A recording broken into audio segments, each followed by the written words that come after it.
Hi everyone, this will be the week 4 recap.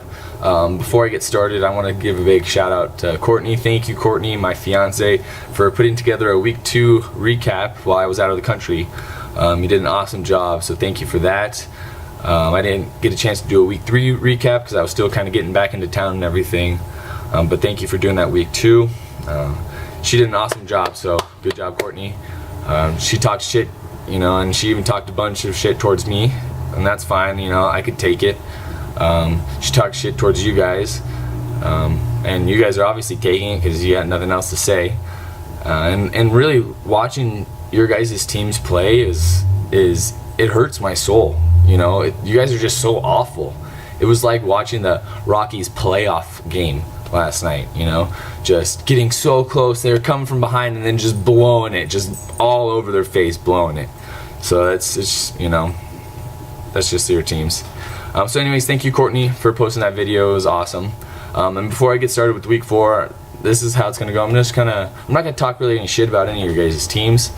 You guys already know how shitty your teams are anyways. But instead, I'm just gonna kind of talk about everybody's teams just in a nice, calm manner. And then I'm gonna do a little power ranking to see kind of where everybody is in the standings. The standings are kind of skewed, You could have had an easy win one week, but your really team's ranked like 7th or something. So I'll do that towards the end. So all right, so let's get started. Oh, Courtney, I do want to say thank you for letting me whoop that ass. That's right, I took down the only undefeated team. Since no one else in our league could beat this first timer, I decided to take matters into my own hands and show her who the real boss of this league is. So other than that, let's see. Danielle team, your team is starting to look a lot like last year. You started going up, you hit that wall, and now you're going back down. Your team's going downhill, just like last year. So maybe you should just sit down, have some chips and salsa, maybe a little guacamole, and watch the rest of this season from the sideline. And then there's Alejandro's team. I don't know, you guys might not know, but I helped Alejandro put together another league with his co-workers at his new job. And it was kind of cool. Like, yeah, dude, put together a league. It's fun being commissioner. But maybe that's too much. Maybe 2 leagues is too much for you, Alejandro. Like 2 teams to manage. I don't know. That's a lot to chew off. What am I in, 3? I think, and I gotta manage Courtney's team. So, because when you start a player that's been injured for like a week leading up to week 4, Michael Crabtree, that's just not good team management.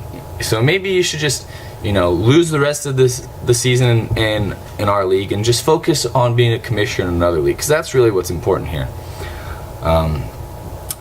So I'll understand when you lose the rest of the season. But Devin, not gonna lie, your team is pretty good, even with some injuries. Le'Veon Bell came back and finally woke up from his little slumber and showed why he was deserving of the number 2 pick. And he's really going to help your already good team get better, so that's good. Gilbert, I'm really not going to talk much crap about your team.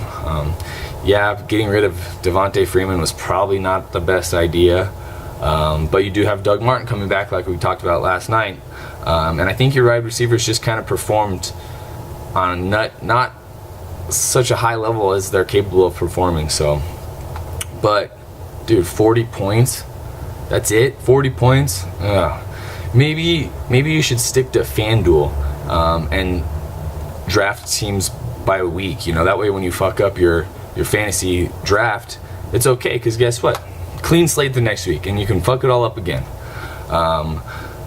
So there's that. Austin, I don't know, maybe the hurricanes down there are still affecting you, because I doubt you're going to even see this and change your quarterback out, so I'm just going to have another easy win.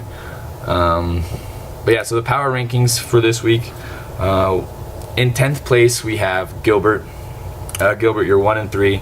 You've put up 217 points. Andrew, you're in 9th place. Austin, you're in 8th place. Logan, 7th. And myself is in 6th. And Danielle, 5th. The bottom 5, or bottom 6, I don't know. Bottom 6 are the same as the regular standings. We've all kind of had mediocre seasons. But then the top 4 is kind of where I changed it up a little bit. In 4th place we have Courtney, 3rd place Alejandro, Billy here in 2nd place, and then number 1 spot in our power rank is Devin. So thank you and good luck next week.